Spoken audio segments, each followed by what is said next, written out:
Assalamualaikum warahmatullahi wabarakatuh.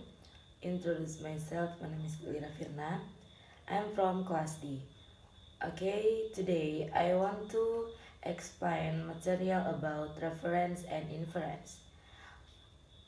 What is reference and inference? The first, reference. Reference are relationship in text that point to other information. They can be direct or indirect, explicit or implied, but always provide clues to understanding the text. And second, inference. Inference is a conclusion we draw based on reference, background knowledge, and our own reasoning.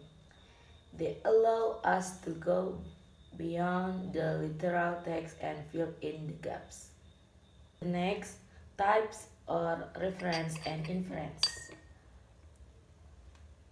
The first, explicit reference.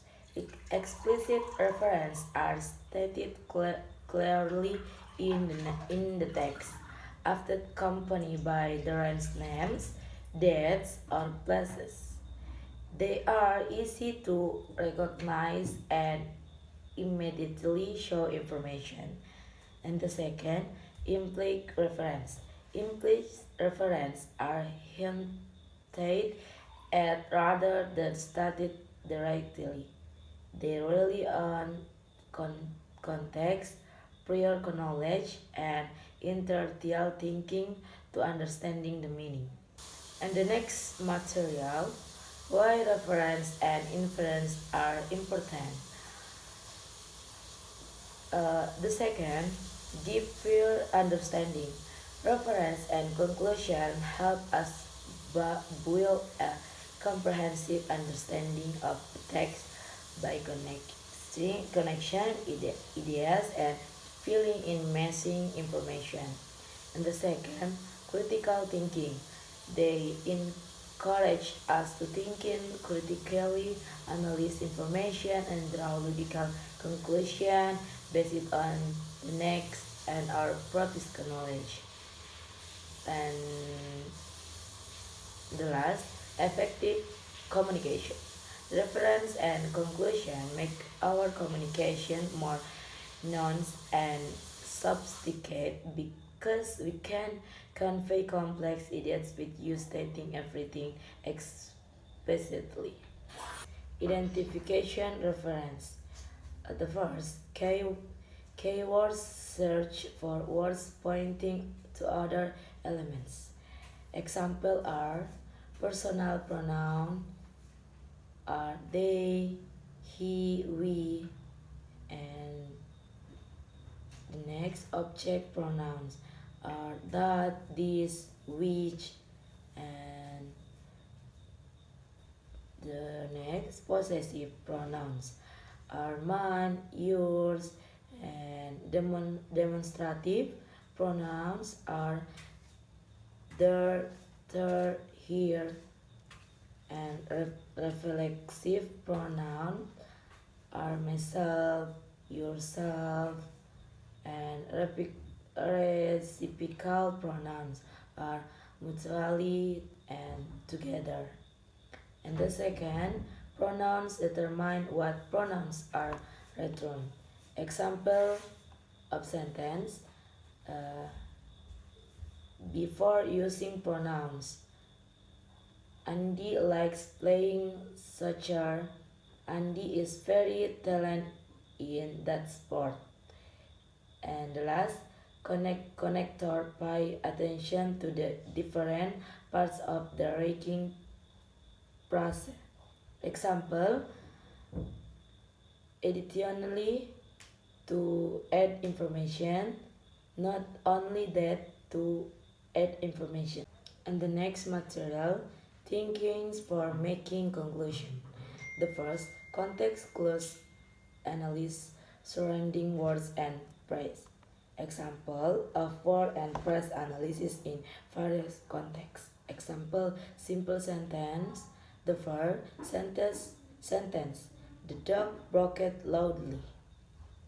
Analysis, word dog is breaking law and process, or that dog, or nominal praise.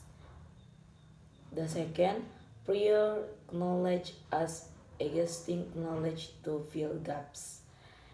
The first, specific topics are, for example, I know a lot about World War Ali story. If you ask who was the leader of Nazi Germany, I could immediately answer Adolf Hitler. And the last, logical reasoning draw conclusion based on evidence. Some example of logical reasoning. The first, promise all humans are mortal. Promise 2, Andy is human. And conclusion, so Andy is mortal. The next, the importance of background knowledge. The first, foundational understanding, understanding complex ideas, analysis, interpret information accurately, critical thinking, and the last form reasonable judgment. Next, common challenge. The first, foundational understanding, understanding complex ideas, analysis, interpret information accurate, critical thinking, form reasonable judgment. And the next, putting it all together. The first, practice, engaging in exercise and activities, reflect, analyze your thought process, seek feedback, get guidance from experience. And his conclusion is, in short, reference are what they are about, a direct relationship between a word and its referent, whereas inference is about what we can understand from the relationship. They work together to create meaning in discussion. Okay, I think explain in material. Assalamualaikum warahmatullahi wabarakatuh.